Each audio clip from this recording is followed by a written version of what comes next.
Welcome to the Vivo NEX 3. We're talking about a device that hasn't even been released yet. I was just handed this massive black box which contained a cryptic message and this smartphone.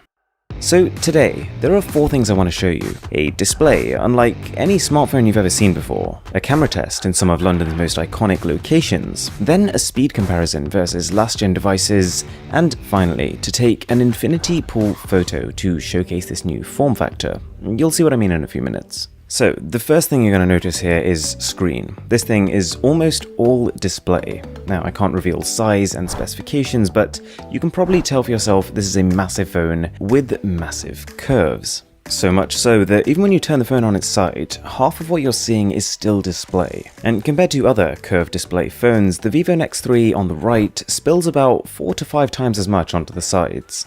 Plus, one thing that's a little different here is that the body is completely seamless. No physical buttons at all. You've actually got haptic feedback on the body of the phone, and it works surprisingly well. On the right hand side, you've got a slight grippy area, which is your virtual power button, and then you can use this to feel for the volume keys, which are above and below it. It genuinely feels almost exactly like having physical buttons.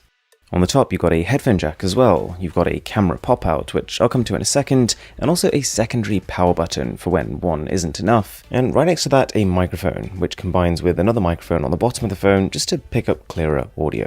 You've also got a single speaker next to that. And off we went. There were 6 photos I wanted to capture in very specific parts of London. The first one being Covent Garden, which is famous for just being this massive entertainment shopping kind of area. Anyways, I got my photo, and the idea of this challenge is primarily to showcase the display, to show that it's so borderless that it almost blends into the world around it.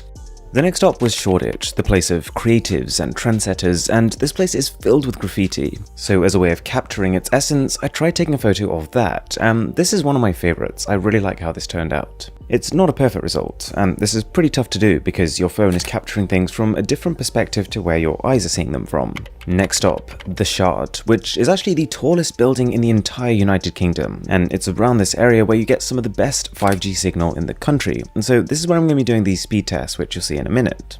Just while walking between the Shard and Tower Bridge, you've got the Tower of London, which is basically a massive palace, and it's beautiful, so I decided to get one of our photos here.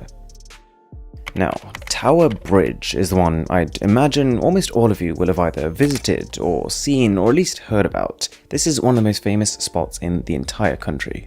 Whilst I was here, I actually managed to take 2 photos because from Tower Bridge you can pretty much see the entire London skyline, and I couldn't walk past that opportunity. Right, so now that we were in this area and we were getting strong 5G signal in some spots of it, it was a good time to do a 5G speed test. But just before I jump into that, a few things worth noting. The phone has a glass back and a completely new camera system, which I can't say too much about, but it's different and it's exciting. So the first speed test was the obvious one. I literally pulled up the speed test application and compared a 4G smartphone on the left hand side and a Vivo NEX 3 on the right running 5G, and the difference is literally 10 times in terms of download speeds. The app then automatically switches to testing upload speeds, and whilst I was getting around about 10 megabits per second on my S10, I was getting closer to 30 on the Vivo NEX 3, reliably at about 25. So, you don't need to be told that there is a massive jump in potential bandwidth here, but to test it out a little bit more, I tried downloading the same application, Arc Survival Evolved, on the Vivo NEX 3 as well as a 4G device. It had downloaded about a gigabyte, whilst the other phone was around about 200 megabytes, and the NEX 3 had completely finished the download by the time the other phone was on about 20%. So, roughly speaking, in my test I got about a 5 times faster result. When it comes to 5G though, another really important aspect is latency, or network communication delay. Providing that you're in a spot with good coverage, you'll notice that compared to 4G, things just happen instantaneously. For example, a YouTube video might start playing before the YouTube app itself has even fully loaded it up. And I'm sure you can imagine when you're watching videos on this display, the picture just sort of melts over the sides of the phone, kind of like the curved displays you're used to, but to another level. Whilst I was at it, I also had a quick crack at PUBG, just to see how that displays on this phone, and sure enough, it fills every corner of it. Another real-world example of 5G testing was going through Netflix, picking a 2-hour film and hitting that download button. And right before you in real time, you can see that in this tiny space of time I'm doing this voiceover, it's already downloaded like 25%. Now for the infinity pool photo. The idea of this is that I was going to get a picture of water and load it up on this almost bezel-less display of the NEX 3. I was then going to use another camera to capture this in a way that it looks like I'm actually sitting in one of those beautiful infinity pools, the ones that extend all the way to the edge of a building.